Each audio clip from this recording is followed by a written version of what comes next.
is the big con of consciousness? We're now getting to defining the con of consciousness more exactly to assist those that so profusely attach value to silence and inner peace without understanding how it actually works. So let's take the thing apart. The point of meditation is to sit and come to grips with your inner conflict. Your inner conflict is the various voices, your backchat that you are looking at, and you only start to look at meditation when you have in your life reached a point where nothing seems to work. So now you have to make peace with the world, or is it peace with yourself in the world? And for that many use meditation, spirituality, prayer, whatever. It is the same principle. The principle is to get yourself in a state of bliss or silence or acceptance, where you accept the world the way it is and you are at peace with the world, and thus you have reached inner peace. But what you've really reached is you have reached a state of pure corruption, because now you can turn a blind eye to all the evil in this world and claim that it is God's great plan, or you can claim that it's just a game, or you can claim that that is the way it is and you're at peace with it. Whatever reason, you have reached a higher state of being, and apparently you have become enlightened. You have reached self-awareness and you understand the big picture. Wow! All you have really done is negotiated between your various personalities to reach one that you claim as your higher self state of being, or your more advanced lookout, and there you have reached a position of peace. You're not willing to take on this world, which is basically, remember when I'm saying this world, I'm talking about the state of the systems, educational, religious, governmental, all the systems that man created, because that's the evil in this world. You're not willing to take that on because it's too big. You can't do anything about it. Yes, I agree with you, you can't do anything about it. But because you've already sold your soul to it. So now you have to create a new group. Take the time and the effort. Put in the work. Finance the result to bring about, eventually, after many years of hard work, as many normally that you have already lived blindly in the system, to change the system to what is best for all.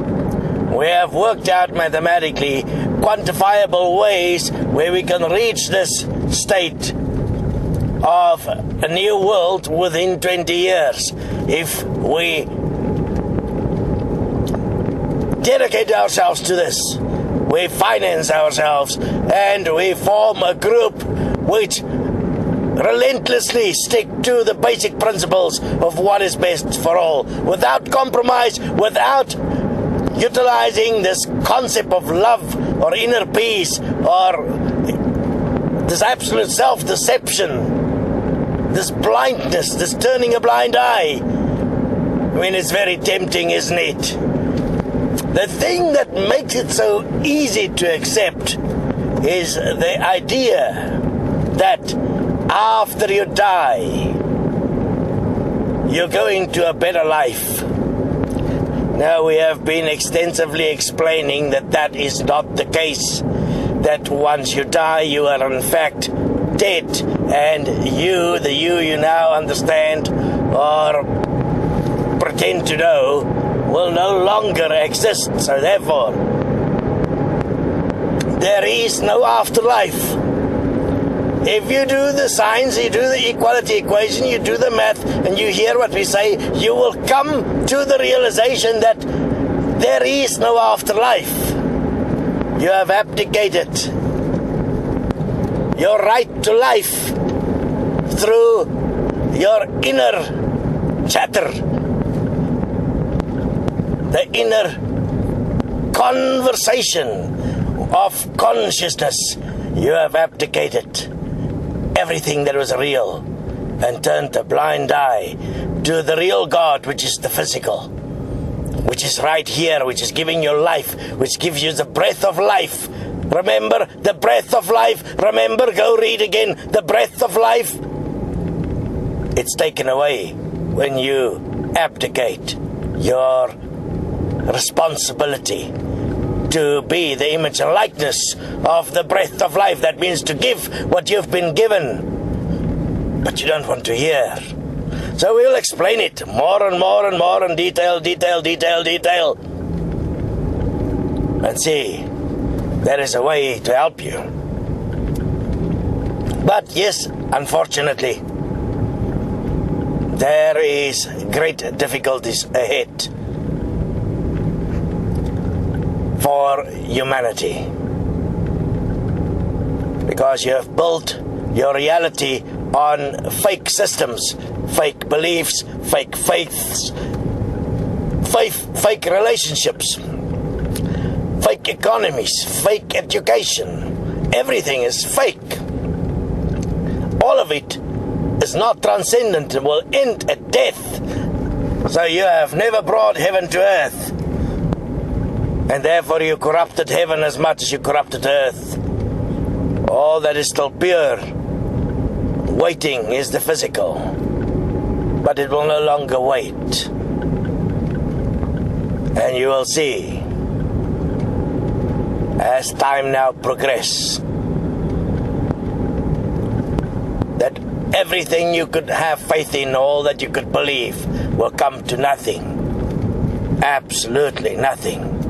All the inner peace will come to nothing. All the consciousness, the awareness, the hope, the prayer, everything will come to nothing.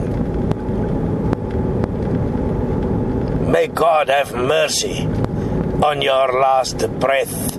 You will pray, but it will not happen. There is no point to continue in this charade, this facade, this fake image, this ego, ideas that exist, this energy, contemplations. This is going to be a very tough journey for man to come to a solution to this problem called consciousness. Suggest you join Destiny.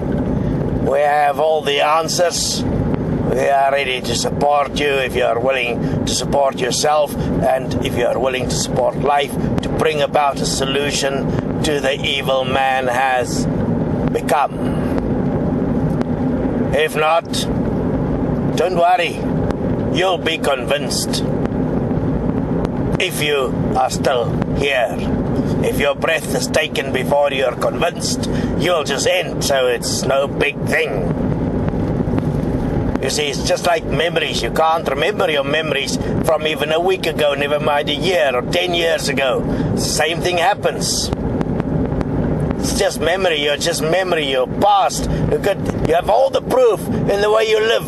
You have all the proof in the way you remember.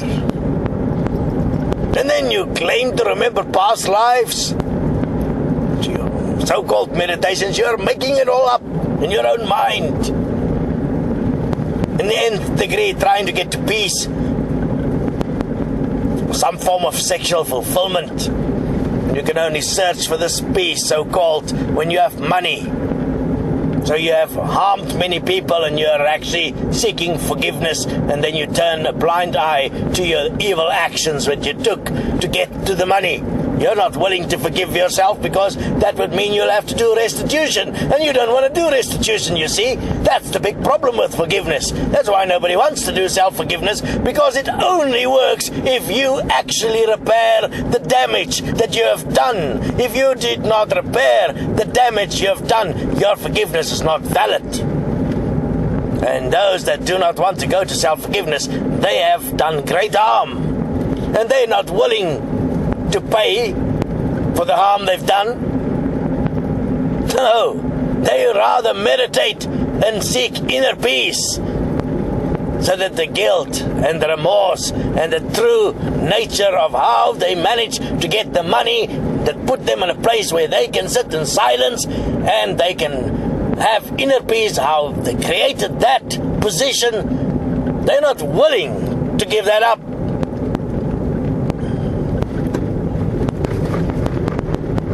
So, oh great ones of inner peace,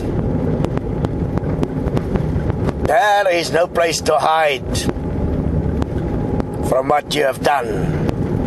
This world is the result of the human race. It's the result of consciousness. And it is now coming to an end. And it'll be at an end within a handful of years. And within this handful of years, we'll see who can handle self-forgiveness and self-honesty. Who can do the restitution that is necessary to bring about a world that is best for all.